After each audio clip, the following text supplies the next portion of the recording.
Shalom. Kayaknya habis capek ngantri ya. Iya, beberapa hari ini kayaknya kita disibukkan dengan ngantri ya. Bahkan aku ada beberapa teman katanya sampai mogok. Sampai kemana-mana juga harus pakai Gojek. Gojek pun susah nyari sekarang, ya kan? Kita mau pakai aplikasi online untuk taksi segala macam susah banget cari dari kemarin 2-3 hari ini. Hari ini kita juga, aku sungguh bersyukur kita bisa sama-sama hadir di rumah Tuhan, di mana kita dapat memuji Tuhan, menyembah Tuhan, dan saat ini kita mau mencoba mengerti apa yang menjadi isi hati Tuhan untuk setiap kita, untuk supaya kita belajar bersekutu dengan Tuhan. Mungkin ya tadi aku udah bilang ada yang sedang berlibur di luar kota, ada yang sedang menikmati juga bersama keluarga. Mari kita juga terus doakan mereka supaya mereka juga dijaga dalam perjalanan mereka dalam Tuhan. Dan untuk kita semua yang tetap setia beribadah bersama Tuhan, ucapkan terima kasih juga, welcome home. Kita bisa sama-sama belajar untuk mendekatkan lagi, mengenal kembali Tuhan yang kita sembah, yaitu Tuhan Yesus Kristus. Kalau kita jujur betul tadi kan kita beberapa hari ini kayaknya lelah banget. Kenapa? Karena harus ngantri gitu ya, 2-3 jam hanya untuk dapatin bensin. Bukan soal punya duit atau nggak punya duit sekarang, tapi bagaimana ada atau tidak ada. Tapi harusnya katanya Pak Pendeta, Pak Roy, tadi pagi khotbah beliau udah tanya temannya, harusnya aman kok, ya kan? Harusnya stok supply dari Pertamina untuk minyak tuh aman-aman aja, tidak harus membuat kita tuh panik sehingga antri. Stoknya ada, cuman gara-gara antrinya kebanyakan, yang antrinya banyak, jadi nggak cukup. Kenapa nggak cukup? Karena ya mungkin baru setengah isi, rame kan, karena takut habis, ya kan. Jadi ujung-ujungnya stoknya habis, padahal tuh dari suplainya tuh aman. Nah, tapi juga hasil ini juga bukan karena bensin suplainya habis aja, tapi kan juga karena ada akibatnya, sebab akibatnya. Dunia yang nggak stabil, ya kan. Berita-berita yang nggak baik yang kita dengar di sosial media, bakal ada perang dunia ketiga, perang nuklir atau apapun itu, dihebohkan di media. Berita terus datang bertubi-tubi, bahkan sebelum kita tidur ketika kita buka sosial media ataupun chat, WA, broadcast segala macam, wah sepertinya tidak baik-baik aja. Boleh slide aku keluar? Dibuka. Jadi dunia makin gak pasti, bahkan Alkitab juga bilang dunia makin hari makin jahat. Beberapa waktu ini juga gembala sudah menyingkapkan banyak hal tentang kejahatan pemimpin dunia, dan itu semua terjadi disingkapkan satu persatu. Menjadi pertanyaan selanjutnya apa? Bagaimana kita hidup di dunia yang tidak pasti ini? Iya kan? Bagaimana kita sebagai anak Tuhan yang masih hidup, masih bergerak, masih bekerja, masih perlu duit untuk membiayai kehidupan kita sehari, hidup di dunia yang gak pasti ini. Kenapa? Karena pasti pada ujung-ujungnya itu berdampak, ya kan? Kita akan dipengaruhi oleh kondisi dunia. Nah, bagaimana kita hidup di dunia yang tidak pasti ini? Kenapa kadang-kadang suasana, berita itu membuat kita khawatir akan hari esok? Kadang hal-hal sederhana pun bisa terasa berbeda karena ada kekhawatiran. Ada hari-hari di mana untuk urusan biasa aja yang harusnya semangat menjadi melelahkan. Tadi untuk isi bensin harusnya biasa aja kan? Harusnya ya kalau paling waktunya nunggu paling 10-15 menit kan. Tapi gara-gara situasi yang gak pasti ini, kita harus jadi ngantri 4 jam, 5 jam, lelah. Ada yang sampai subuh-subuh ngantri juga. Hal yang harusnya biasa menjadi melelahkan. Kita mulai hidup dengan rasa waspada yang berlebihan, pikirannya cepat penuh, hatinya gampang panik buying, ya kan. Dan jiwa tuh kayak harus siap siaga, kita harus siap sedia, harus menghadapi masa yang begitu mencekam, harus siapin makanan, bla bla bla segala macam. Jadi pusing kan kalau kita dengerin hal seperti ini kan.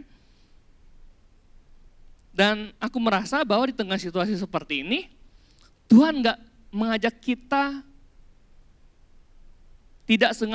tidak sedang mengajak kita untuk bagaimana kita mengontrol situasi ini. Tuhan enggak sedang mengajar kita untuk menghadapi dengan kekuatannya kita. Bukan kita cari solusi harus bla bla segala macam, enggak. Tuhan sedang mengajak kita belajar sesuatu yang lebih dalam. Yang tentu sesuai dengan tema gembala kita pada bulan ketiga ini adalah tentang tinggal sebagai anak Tuhan. Jadi Tuhan bukan berarti ketika gembala mengajarkan memberikan satu tema, bukan kita harus berarti bukan soal kita harus kuat, kita harus cari solusi, enggak. Kita harus tinggal sebagai anak Allah. Bagaimana supaya kita tetap tinggal di dalam Dia meskipun dunia tidak pasti. Meskipun banyak masalah, banyak rintangan, banyak pikiran, tapi bagaimana kita tetap tinggal. Bukan bagaimana supaya kita kuat, tapi bagaimana kita tetap tinggal. Dan topik yang menarik adalah kalau misalnya tinggal di dalam Tuhan, di saat Tuhan menambahkan. Ketika kita tinggal dalam Tuhan kan banyak banget kita sering mendengar, tinggal dalam Tuhan penuh dengan berkat, penuh dengan kelimpahan, penuh dengan sukacita, damai sejahtera, ya kan?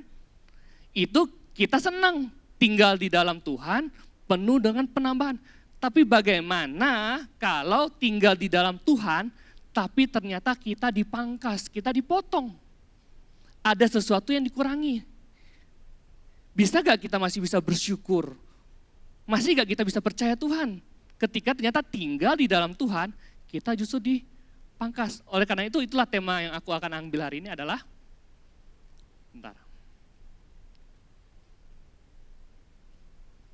bisa next? Tinggal di saat Tuhan memangkas. Memangkas artinya kan memotong kan? Bagaimana kita bisa tinggal di dalam Tuhan di saat Tuhan sedang memangkas atau memotong. Dan ini bukan sekedar, oh ini judul dari idenya Yusak, enggak. Ini judul muncul ketika Tuhan sendiri yang ngomong kepada murid-muridnya di malam sebelum dia disalibkan. Yaitu di Yohanes 15, bicara gini, dan gembala udah sering ngomong juga. Di Yohanes 15 ayat 1 sampai 2, di malam sebelum dia disalibkan, artinya apa? Di malam waktu itu Yesus sedang bicara bahwa aku akan mati, aku akan pergi. Suasananya sedang berkabung, ya kan? Karena itu suatu hal yang kayak melo, sedih banget. Nah, di saat itu Tuhan ngomong, akulah pokok anggur yang benar, Bapakkulah penguasanya, pengusahanya.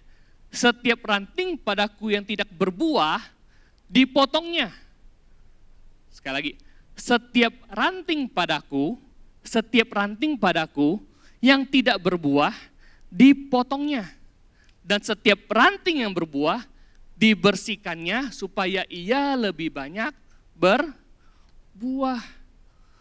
Kalau kita langsung lihat konteks ayat ini, serem atau bahagia? Serem, kenapa? Kalau tidak berbuah, dipotong. Artinya apa? Ketika baca ini kita nggak ngerti, cuma sekedar nggak ngerti, ujungnya apa? Kita selalu mengejar buah, selalu mengejar hasil. Iya kan? Kita selalu mengejar target yang ingin kita capai, buahnya yang kita capai. Kenapa? Karena itu didorong oleh ketakutan, takut dipotong.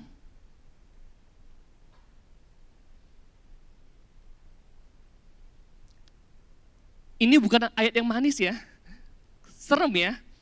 Kalau misalnya kita baca ayat, Tuhan memberkati, Tuhan memulihkan, Tuhan menyembuhkan, wih senang kita. Tapi kalau kita bicara soal dipotong karena tidak berbuah, serem. Dipotong, dibersihkan, bahkan nanti dibuang dan dibakar. Ayat ini membuat kita berhenti. Cuman tidak bisa membuat kita berhenti, bukan berarti kayak kita nggak bisa ngomong, dengan kita baca ayat ini kita nggak bisa ngomong, ya udah saya Kristen saya aman. Tidak, ternyata ayat ini membuat kita harus memperoleh hasil. Tapi sebenarnya apakah itu yang Tuhan inginkan dalam hidup kita? Iya kan? pada beberapa tahun lalu 2010 atau 2012 ada satu film Bapak Ibu. Ada satu kisah juga yang difilmkan. Kalau Bapak Ibu tahu, ini ada yang pernah nonton 127 jam, 127 hours. Ada yang pernah nonton? Nggak pernah nonton. Mungkin kalau aku ceritain mungkin ada oh ini. Jadi ini suatu film menceritakan ada satu orang namanya Aaron Ralston. Yaitu adalah seorang hiking atau pemanjat tebing yang cukup terkenal. Jadi ketika dia manjat tebing, ada satu ketika dia jatuh ke sela-sela tebing, dan ketika dia jatuh, tangannya terjepit batu, Bapak Ibu. Dalam kondisi terjepit batu, dia nggak bisa keluar. Dan dia sendirian. 1 hari dia masih bisa bertahan. Mungkin dia itu ada air. Kalau Bapak Ibu nonton filmnya lebih seru. Jadi hari pertama masih ada minum, masih ada makanan. Hari kedua, hari ketiga, sampai akhirnya dia minum air kencing dia sendiri. Kenapa? Karena hidup bisa bergerak, tapi nggak bisa jalan. Akhirnya, di hari kelima ketika dia udah tinggal tulang-tulang, kalau dia berhenti, tidak melakukan apa-apa, dia mati di situ kelaparan. Akhirnya apa? Di hari kelima, dia memotong tangan dia yang terjepit batu dengan pisau yang tumpul. Bayangin tangan kita di sini, di bagian ini. Ada apa? Ada tulang, ada otot, ada saraf. Pakai pisau, dipotong. Sendiri.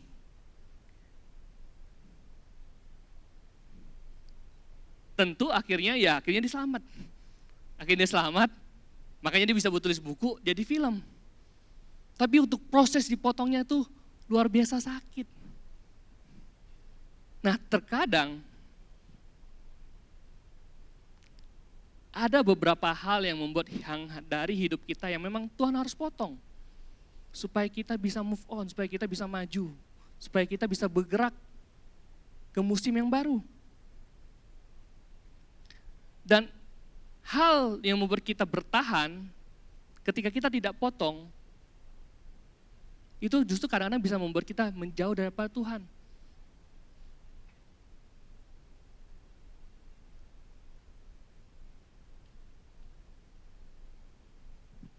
Kadang yang paling sulit disadarin, bukan saat kita jauh, tapi saat sumber kita bergeser. Maksud dari ayat ini adalah, setiap pada rantingku, dibilang itu kan, yang tidak berbuah dipotongnya, setiap ranting dibersihkan supaya ia lebih banyak berbuah. Artinya apa? Setiap dari kita Bapak Ibu,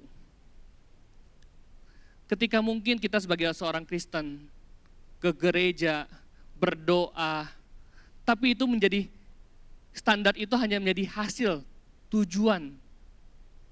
Hanya menjalankan sebuah rutinitas. Kayak yang penting aku doa, yang penting aku baca Alkitab. Iya kan? Yang penting aku ke gereja tiap minggu, yang penting aku pelayanan. Itu kan menjalankan buah, hasilnya kan? Wah, sehingga kita beranggapan bahwa kita tidak akan dipotong. Iya kan? Tapi ternyata itu nggak cukup. Maksud ketika pemotongan Tuhan di sini adalah keterhubungan dia dengan Tuhan.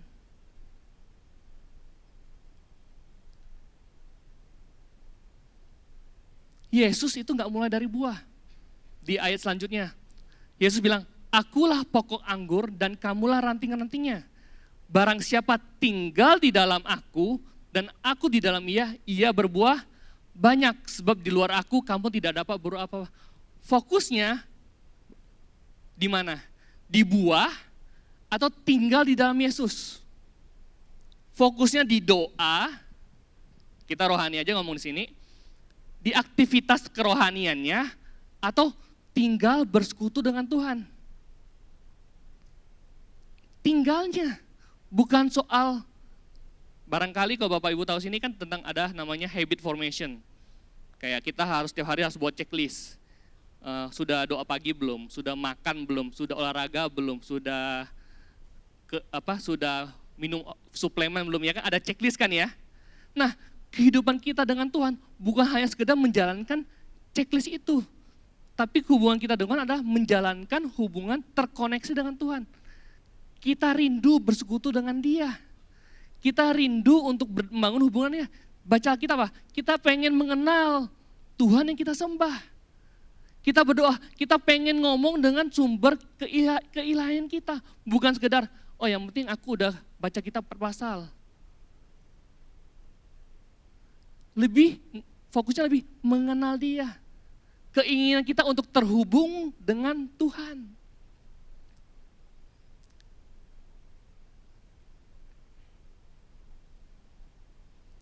Ayat ini mengingatkan bahwa benarkah hubungan kita benar-benar, kehidupan kita benar-benar mengalir dari Yesus. Bukan hanya sekedar menjalankan kehidupan kita yang tidak pasti.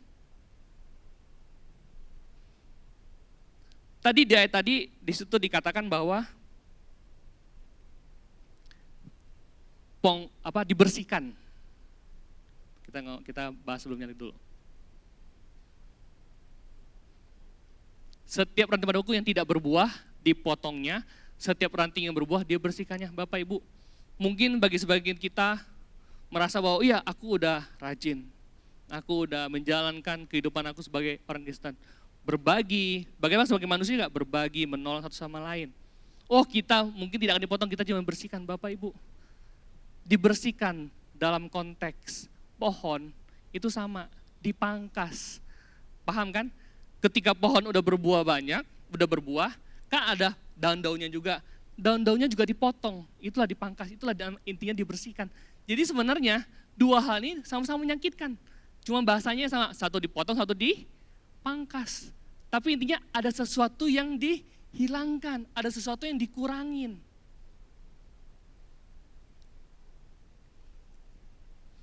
Tidak berbuah itu gejala.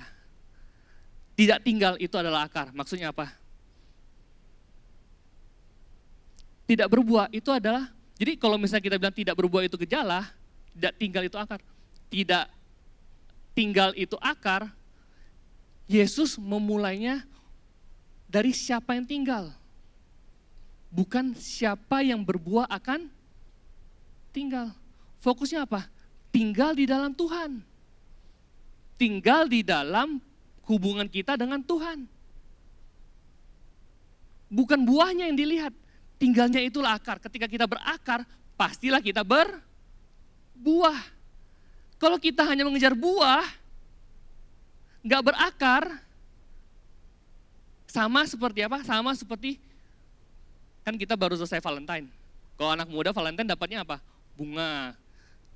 Kalau misalnya bunga, kalau punya modal, dapatnya bunga asli tapi yang dipotong. Kalau nggak modal, bunga palsu, ya kan? Nah, bunga asli, ketika didapat satu hari, dia kan dipotong. Satu hari masih bagus gak? Bagus, ya kan? 2 hari, oh masih oke lah kalau airnya masih ada lah. 3 hari, 4 hari, 5 hari.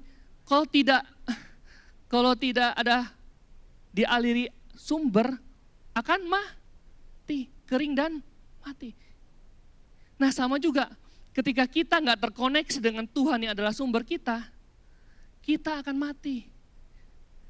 Kita doa, kita ikut melayani, tapi hidup kita penuh dengan kelelahan, komplain, susah dibentuk, penuh dengan amarah, penuh dengan capek, ngeluh terus, iya kan?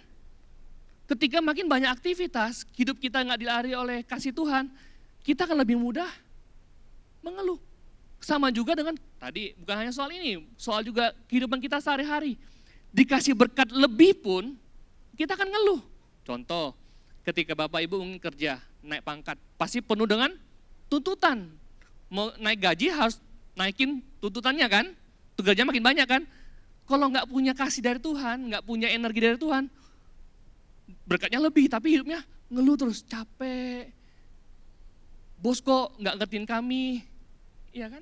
Tapi kalau misalnya kita terhubung dengan Tuhan, kita tahu bahwa pekerjaan ini adalah pekerjaan Tuhan. Kita bekerja untuk manusia seperti untuk Tuhan. Mengerjakan lebih daripada yang bos kita minta. Kenapa? Karena kita melimpah. Tidak bersungguh-sungguh, itulah terhubung dengan Tuhan. Bukan hanya sekedar mengejar hasil, bukan sekedar mengejar buah. Fokusnya bukan soal hasil, tapi tinggal di dalam Tuhan. Benar gak kita sungguh-sungguh rindu untuk mengerti kehendak Tuhan dalam hidup kita? Lalu maksudnya apa nih? Kita tinggal di dalam Tuhan. Kalau ketika kita tinggal diberkati, aman. Tapi kalau kita tinggal, kita dipangkas. Tadi, kan yang tidak berbuah dipotong, yang berbuah dibersihkan. Berarti sama-sama tinggal di dalam Tuhan kan? Cuman satu dipotong, satu dibersihkan. Sama-sama dipangkas. Ada sama-sama yang dikurangin. Maksudnya apa sih setiap ranting yang tidak berbuah itu apa? Dipotongnya dan dibersihkannya. Maksudnya apa? Ketika kita ikut dalam Tuhan tuh ada sesuatu yang kita dikurangi, ada sesuatu yang kita pangkas dalam hidup kita. Ada 3 hal yang kadang-kadang ketika kita ikut Tuhan, kita dipangkas. Yang pertama adalah, sebelum itu ini dulu. Bapak Ibu, tadi Tuhan bilang Tuhan adalah pokok anggur. Dan memang anggur supaya dia bertumbuh lebat harus dipotong. Ini prosesnya. Jadi pertama tuh seperti ini kecil. Ketika udah musim panas, dia bertumbuh besar. Nah, musim dingin harus dipotong. Supaya apa? Kan kalau tanaman, agak belajar dikit. Kalau tanaman ketika ada daun, berarti kan dia perlu energi. Ya kan? Dia bekerja kan? Jadi musim dingin kan dia harus apa? Harus simpan tenaga kan? Kalau dia disuruh bekerja, kehabisan cadangan makanan. Makanya petani, tukang kebun anggur, itu potong. Setiap musim dingin dipotong. Supaya punya cadangan tenaga untuk musim berikutnya. Supaya berbuah lebih banyak. Jadi proses pemotongan ini, itu untuk semua anggur. Yang berbuah maupun tidak berbuah. Supaya Pak ketika dipotong, makin berbuah lebih banyak. Sistemnya seperti itu. Nah, apa sih yang dipongkos dalam hidup kita sebagai ketika kita tinggal dalam? Pertama, rutinitas, waktu.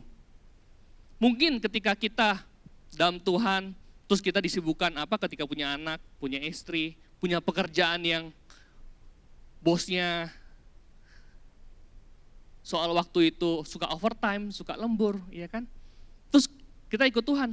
Terus karena kita tidak ada koneksi dengan Tuhan, kita tidak ada energi dari Tuhan. Ujungnya apa? Kita mengeluh. Itu hal yang wajar. Tapi ketika kita nggak ada koneksi, habis energi kita. Ketika energi habis, vibe yang kita keluarkan, jadi tidak baik kan? Suka ngeluh, suka komplain, suka marah-marah. Sehingga terkadang pemangkasan terjadi. Bisa jadi kita kena PHK. Bisa jadi kita dipecat karena tidak mengerjakan tugas. Bisa jadi juga karena kemarin COVID, pandemi, banyak dari kita semua tinggal dalam Tuhan kan? Tapi ternyata kita semua kena dampaknya. Kita kena serangannya juga, dipangkas. Waktu kita dulu yang untuk ketemu sekeluarga, untuk ibadah susah, ketika kita dipangkas, akhirnya apa? Kita sungguh-sungguh cari Tuhan, kita lebih bangun keluarga. Nah, kalau kita mengerti bahwa kita tinggal dalam Tuhan, pangkasan itu adalah untuk membentuk kita. Yang dulunya mungkin susah ketemu anak gara-gara kerja, ketika PHK akhirnya bisa bangun kembali hubungan dengan anak. Atau yang kedua, ketika kita sebagai ikut Tuhan, terkadang ada relasi juga kita yang dipotong, dipangkas sama Tuhan. Relasi seperti apa? Mungkin dulu sebelum kita ikut Tuhan, kita bergaul dengan siapapun, mau itu baik ataupun tidak baik. Tapi ketika kita ikut Tuhan, kita fokus untuk membentuk diri kita. Tentu orang-orang yang tidak sefrekuensi dengan kita, yang kita selalu berjalan dalam kebenaran, mereka tidak benar, ujung-ujungnya akan meninggalkan kita. Mau seberapa baik pun kita terhadap mereka, kalau kita tidak mengikuti gaya mereka, kita akan ditinggalkan. Tapi justru relasi-relasi seperti itu, kadang-kadang kita berpikir, kok ikut Tuhan aku malah gak punya teman ya? Kok semua pada ngejalan aku ya? Kalau kita gak mengerti bahwa itu pangkasan Tuhan, membersihkan kita, supaya kita dibentuk lebih lagi, kita akan kecewa. Tapi kalau kita mengerti bahwa mungkin ada beberapa orang yang memang tidak baik untuk hidup kita, atau mungkin pergi untuk kita, ya kita bisa, mungkin Tuhan sedang membentuk kita, mungkin ya untuk supaya kita lebih baik lagi, atau apapun itu. Yang ketiga, terkadang ego kita juga dipangkas oleh Tuhan. Ego itu adalah mementingkan diri sendiri. Ini yang paling sakit. Ego itu adalah kebutuhan kita untuk selalu dianggap penting, selalu dihargai, selalu dilihat, selalu dibenarkan. Tapi ternyata Tuhan mengizinkan kita untuk masuk di satu musim di mana kita nggak dipilih, kita mungkin nggak dipuji, kita dilewatin, kita nggak mendapatkan pengakuan seperti yang kita mau, dan itu sangat sakit kan? Tapi bisa jadi Tuhan sedang memotong sesuatu dari diri kita yang kita kira identitas kita. Padahal justru keinginan itu tuh menghalangi kita untuk maju.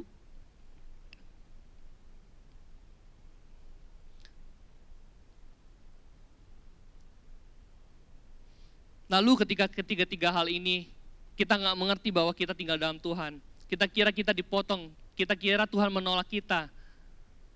Ujung-ujungnya pertanyaan yang selalu kita katakan ketika semua penderitaan datang kepada kita. Apa pertanyaannya? Tuhan, Engkau di mana? Di mana Kau Tuhan? Kenapa Kau tidak bertindak?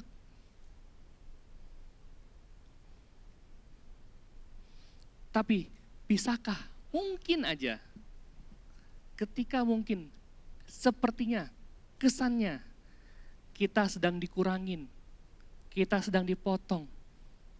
Tapi ternyata di lain hal, itu kita sedang dibersihkan dari Tuhan. Kita sedang dipangkas supaya apa? Supaya kita berbuah lebih banyak lagi. Supaya kita menghasilkan buah-buah yang dapat dirasakan oleh orang lain. Tapi satu, akarnya adalah kita terus tinggal di dalam Tuhan. Selalu bersekutu, merindukan Tuhan.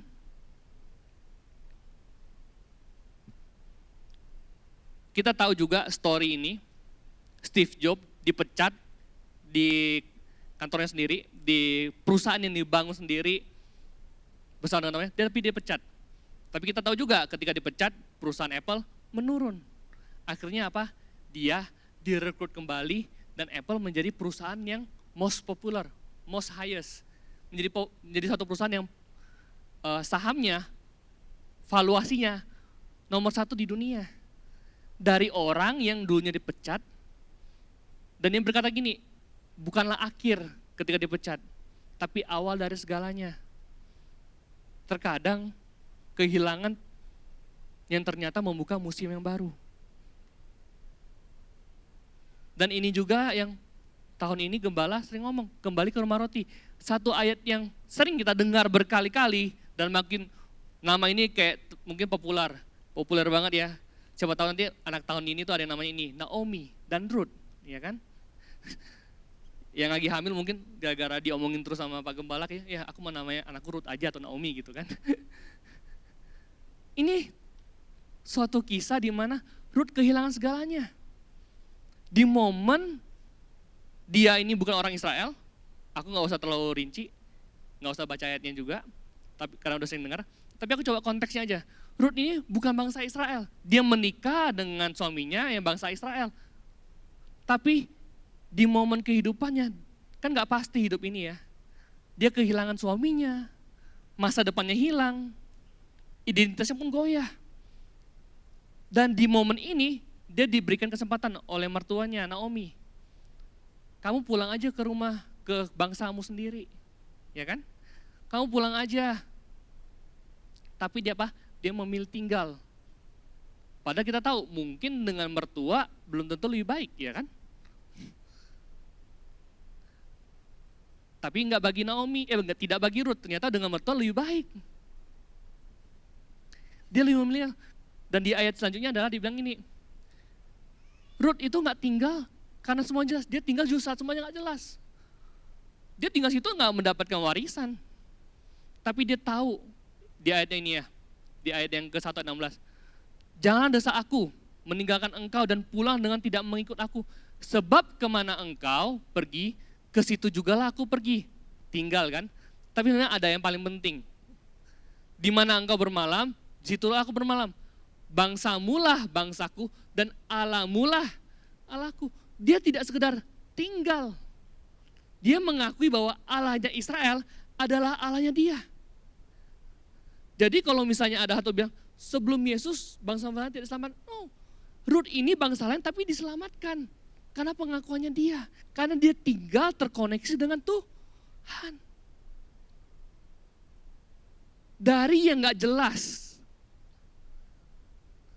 Bahkan ketika dia memilih untuk tinggal, tadi aku bilang di awal, ketika tinggal, berarti berkat Tuhan melimpah. No, ketika dia tinggal, dia balik ke Betlehem, apa yang dikerjakan di situ? Memungut jelai, sisa-sisa jelai. Masih menjalankan rutinitas dia yang bisa dia lakukan. Bekerja semampunya. Dan ketika dia melihat ketemu Boas pun, dia nggak mengejar Boas, dia nggak mengatur hasil, dia tidak memaksa, dia hanya tinggal dan mengerjakan tugas dan tanggung jawabnya. Dia nggak mengeluh, kalau dari ceritanya nggak mengeluh lah ya, dari ayat Alkitabnya. Dia hanya tinggal memungut sisa-sisa jelai, fokus kepada apa yang Tuhan percayakan kepada hidup dia. Karena dia tahu Allahnya Israel adalah Allahnya dia juga. Dia tinggal dan dia mengakui hubungan dia dengan Tuhannya Israel. Dari bangsa bukan Israel.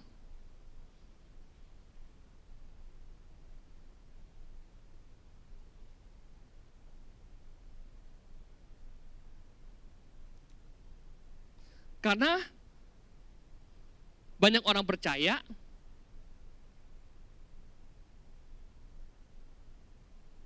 ketika dia tinggal dan mengharapkan sesuatu yang besar, banyak yang kecewa. Tapi ketika kita benar-benar sungguh tinggal di dalam hadirat Tuhan, disitulah cerita ini bergerak. Dari yang cuma pemungut jelai, menjadi ditebus dan menjadi generasi garis keturunan Yesus. Di silsilah Yesus ada nama situ Rut. Rut tidak hanya menuai gandum. Dari yang sebelumnya pemungut sisa jelai, akhirnya dia menuai di saat waktunya. Di saat waktunya Rut, dia menuai gak? Ya dia dapatin Boas. Tapi sebenarnya tuaian paling besar yang dicapai ketika dia tinggal dan mengakui Allahnya Israel adalah ketika nama dia disebut di salah satu silsilahnya apa? Yesus Kristus, Tuhan yang kita sembah. Dari pemungut sisa jelai ditebus masuk garis keturunan. Itulah panen yang luar biasa. Dimulai dengan kata tinggal dan setia. Mengerjakan ketika kita tinggal membangun hubungan Tuhan, kehendak Tuhan pun akan menjadi kehendak kita. Kenapa? Karena kita tinggal, kita mengerti apa sih yang menjadi panggilan Tuhan dalam hidup aku, apa sih yang mau Tuhan itu kerjakan dalam kehidupan aku. Bukan sekedar apa yang aku dapat, apa yang aku raih, tapi apa yang Tuhan mau aku capai untuk misinya Tuhan.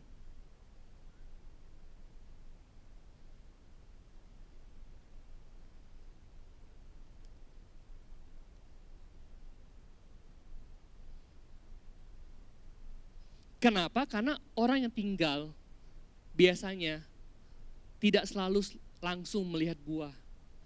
Kadang tinggal terlihat seperti kesetiaan kecil di musim yang gak spektakuler. Tapi justru disitulah Tuhan yang sedang menulis panen yang lebih besar lagi. Kenapa? Karena tuaian itu Tuhan yang memberikan. Makanya selalu ada istilah, bukan dengan kuat gagahnya aku, tapi apa? Kuat gagahnya Tuhan. Itulah yang membedakan kita tinggal di dalam Tuhan yang akhirnya ada hasilnya dengan orang yang tidak tinggal tapi ada hasil. Sama-sama punya hasil kan? Tapi setelah dunia tidak pasti ini bergoncang, disitulah perbedaannya keluar. Responnya itu berubah, berbeda.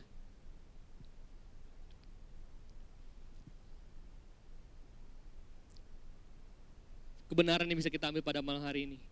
Tidak semua yang diambil dari hidup kita berarti kita ditolak. Bisa jadi justru berarti kita sedang dipersiapkan untuk buah yang lebih besar. Amin. Bapak bilang musim penuaian sudah tiba. Siapa sini? Mungkin saat ini kita ngomong ini kayak gak jelas, sama seperti mungkin Ruth juga, gak jelas. Tapi ketika kita tetap setia, Mas Roy bilang yang setia dan yang benar tadi pagi kan. Terus menjalankan, tinggal di dalam Tuhan. Bukan menjalankan rutinitas, tapi benar tinggal. Benar-benar rindu dalam hadirat Tuhan. Benar-benar rindu untuk bersekutu dengan Dia. Bisa melihat, sadar apa pekerjaan Tuhan di setiap kehidupan kita. Bisa jadi kita sedang dipersiapkan untuk buah yang lebih besar. Itulah yang membedakan antara dipotong dengan dipangkas. Sama-sama dihilangkan. Mungkin saat ini ketika mungkin ada sesuatu yang kita kurangin dan kita ngeluh, kita pergi, mungkin kita dipotong. Tapi ketika kita bertahan, kita belajar untuk apa sih kehendak Tuhan, mungkin kita sedang dipangkas untuk tuai yang lebih besar lagi. Amin. Konteksnya sama, tapi responnya yang berbeda. Sama-sama sepertinya kesannya dikurangin, ada sesuatu yang diambil. Tapi ternyata respon tinggal dengan tidak tinggal itu berbeda banget. Apa sih yang dapat kita bawa pulang pada hari ini? Ada 3. Pertama, saat Tuhan memangkas, saat Tuhan memotong, hal-hal yang mungkin tidak berkenan, hal-hal yang mungkin dia lihat itu mengganggu hidup kita. Tinggal, bukan menjauh. Orang yang tinggal pasti tahu jalan pulang, kembali kepada kebenaran. Ketika mungkin kita udah dipangkas Tuhan, karena apa? Karena kesalahan kita, karena kita mungkin kurang manage keuangan kita, sehingga kita terjerat kepada satu hal yang gak baik. Kita gak menjauh Bapak Ibu. Kita mungkin pekerjaan kita yang lama dipotong sama Tuhan. Mungkin pekerjaan lama, bukan dipotong sama Tuhan. Kita dipangkas ya. Kita kehilangan pacar, kehilangan relasi, kehilangan duit. Kalau kita menjauh, berarti kita dipotong. Kalau dipotong artinya apa? Ya kita selalu menyalahkan, Tuhan itu gak baik, Tuhan itu jahat. Sehingga ya kita akan kehilangan keselamatan. Tapi ketika masalah itu datang dan kita tinggal, dan kita bisa mengerti kehendak, kita coba belajar mengendak Tuhan, kita berarti sedang dipangkas untuk tuaian yang lebih besar lagi. Yang kedua, dipangkas bukan dibuang. Kadang, kok gak spasi-spasi ya? Kadang Tuhan sedang memotong yang liar, yang berlebih, dan yang menghalangi supaya hidup kita lebih berbuah. Terkadang mungkin hal-hal yang kita hilang, Tuhan melihatnya berbeda daripada yang kita lihat. Kita lihatnya mungkin itu keuntungan buat kita, tapi Tuhan bilang, no, itu menghalangi jalan aku untuk kamu, sehingga itu dibuang.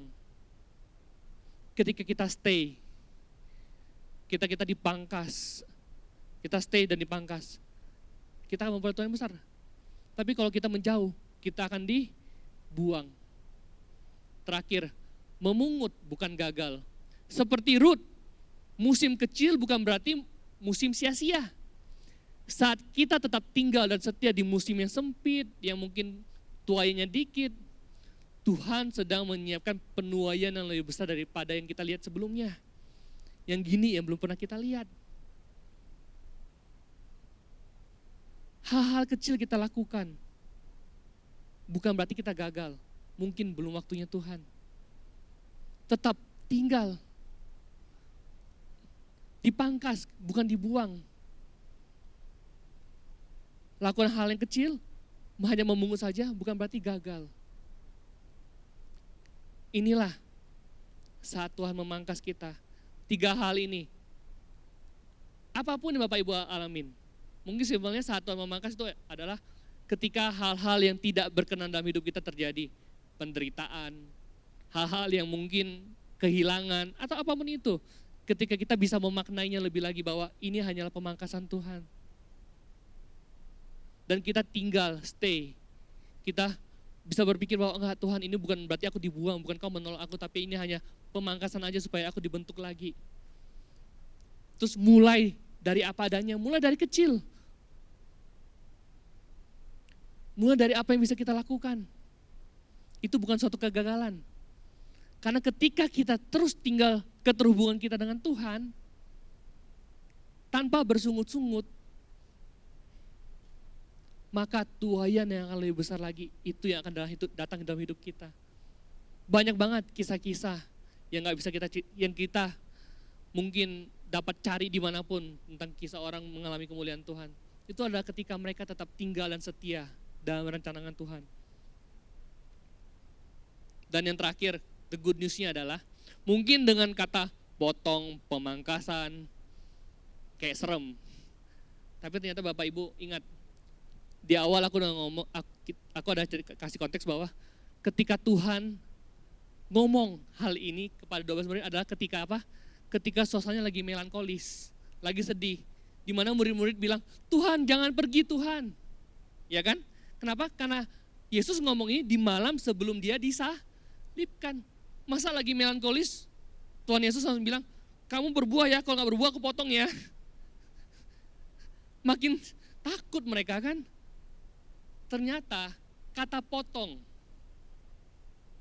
itu juga bisa berarti, kata potong dalam bahasa aslinya itu adalah airei.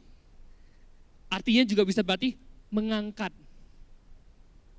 Kata yang sama, potong, airei, mengangkat, itu juga dipakai di ayat Yohanes 1:29, 58, mengangkat dosa dunia, angkat tilammu. Kalau dalam ada satu teolog bilang kayak gini, kata mengangkat bukan hanya sekedar potong dan hancurkan, no. Tapi remove, artinya apa? Remove, tiba-tiba ngeblank. Mengangkat,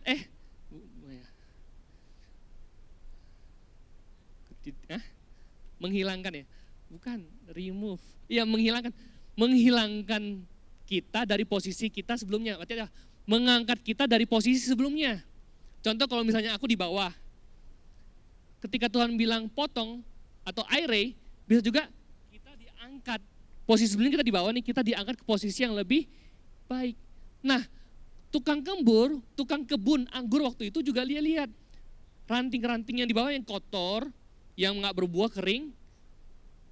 Kalau misalnya di ranting anggur, kan dia kan suka melingkar-lingkar di besi kan. Nah, kadang-kadang ada yang jatuh rantingnya. Nah, kata mengangkat di sini adalah nggak berbuah nih. Tuhan Yesus angkat yang dari bawah ini yang tidak terkena sinar matahari, diangkat ke atas supaya kena sinar matahari. Jadi Tuhan itu Tuhan yang penuh kasih. Tidak sekedar kalau kamu nggak bermanfaat dibuang gitu kan.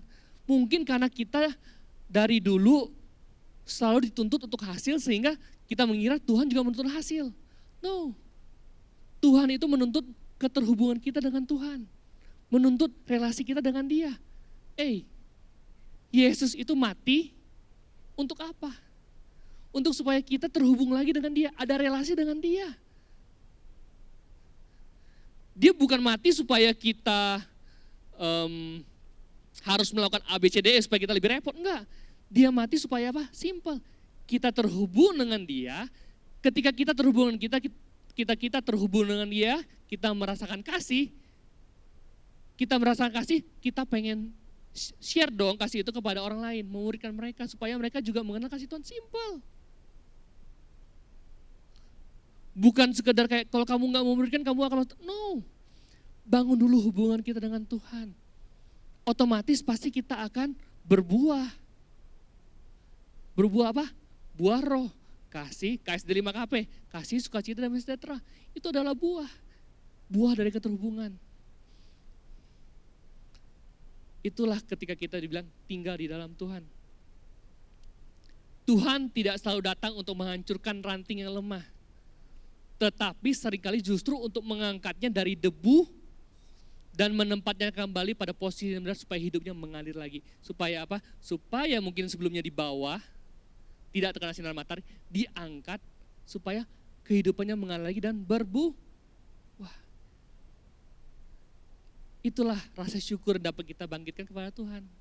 Buat tim PW naik. Jadi dengan pemangkasannya Tuhan, bukan berarti semua kita ditolak, kehidupan kita hancur. Sehingga Tuhan kau di mana? Oh. Ketika kita benar-benar bukan melihat hasil tapi melihat hubungan, itu berbeda. Kalau hidup kita hanya melihat hasil, gampang. Hasilnya diambil, kayak anak kecil. Kalau anak hanya melihat pemberian ayahnya bukan ayahnya, sumbernya, dia hanya melihat mainannya, ketika mainannya aku ambil, ujung-ujungnya apa? Marah, raung-raung, teriak-teriak, apapun itu ya. Tapi kalau dia melihat hubungan, gak apa-apa kok, meskipun diambil aku tahu, papaku akan beliin lagi kalau rusak, ya kan? Anak kecil gitu, kalau lagi mainannya diambil, marah-marah. Tapi kalau hubungan dengan bapaknya bagus, diambil gak apa-apa. Pasti Tuhan, Bapakku akan belikan aku yang baru lagi. Itulah hubungan yang Tuhan mau. Bukan kepada apa yang kita dapat, hasil yang kita raih, tapi hubungan, relasi yang dibangun didasari oleh kasih. Bukan transaksional. Bukan karena aku kasih kamu duit, kamu sayang aku. No. Kasih yang sesungguhnya adalah kasih yang atas dasar hubungan, kerinduan kita. Itulah Tuhan yang kita sembah. Tuhan yang kita ikutin, Tuhan Yesus Kristus. Amin, Bapak Ibu. Boleh kita berikan kemuliaan Tuhan kita yang luar biasa.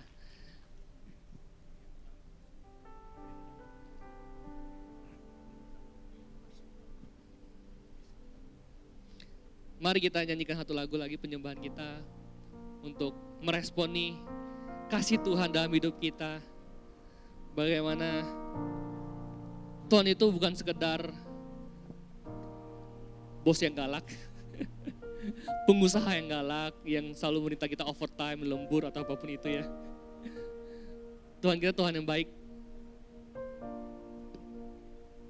Di setiap musim apapun kita hadapin, percayalah, mungkin orang akan melihat bahwa itu kesannya dipotong.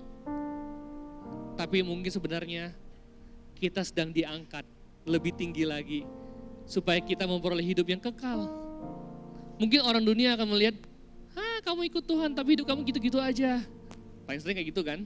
Dan nih aku gak ikut Tuhan, bisa lebih dapat uang lebih banyak kan, kita ngomong kayak gitu ya, simpelnya. Tapi mungkin kadang-kadang malah ikut Tuhan waktu kita dipotong ya kan, harus pelayanan bla-bla segala macam. Terus kadang-kadang uangnya juga harus keluar, dipotong juga. Bagi orang dunia mungkin itu dipotong, tapi bagi kita mungkin kita sedang dibentuk lebih lagi. Kita sedang diangkat supaya kita Kita dibentuk menjadi segambar dan serupa dengan Tuhan. Sehingga buah yang kita hasilkan bukan dari kuat gagahnya kita, tapi dari sumber kerajaan yang tidak tergoncangkan, yaitu siapa pemimpinnya?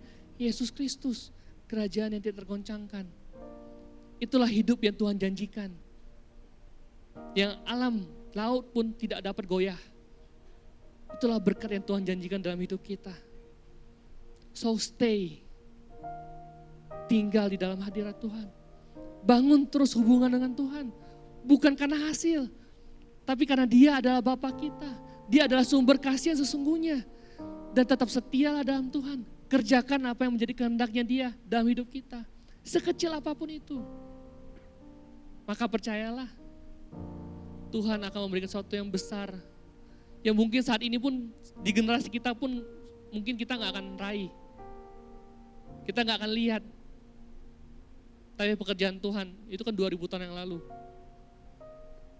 Percayalah, sama seperti Ruth, namanya dikenang banyak orang.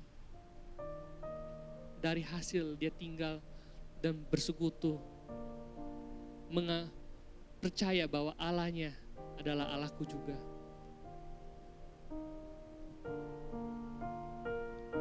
Bersyukur.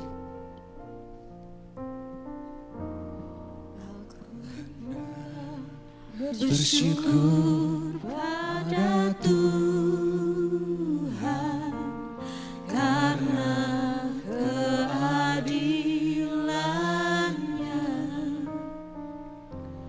dan bermazmur bagi nama Tuhan. Yes, Jesus. Yang maha tinggi. Ya Tuhan, Tuhan kami, betapa mulianya nama-Mu, Tuhan kami, dimuliakan atas seluruh bumi.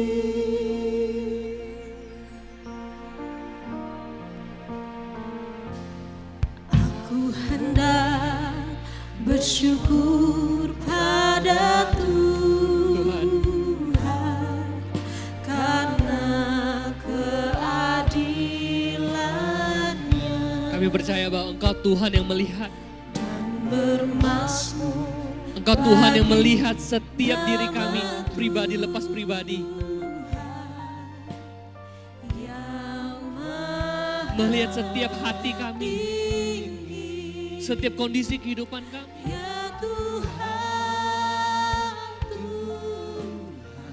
Engkau lebih mengerti dari kami mengerti diri kami. Saat ini Tuhan, kami percaya Engkau Tuhan yang menyertai.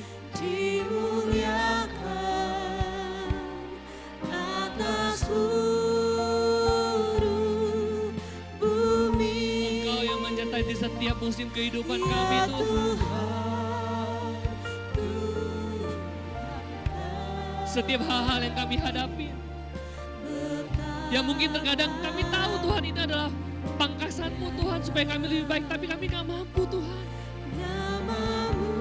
Dunia ini gitu, gak baik bagi kami Tuhan. Tantangannya begitu besar.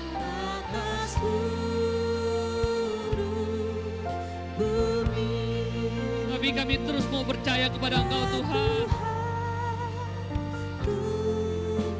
Biarlah hati kami terus terbuka, terhubung dengan Engkau yang adalah sumber kehidupan kami Tuhan. Kami gak mampu tanpa Engkau Tuhan.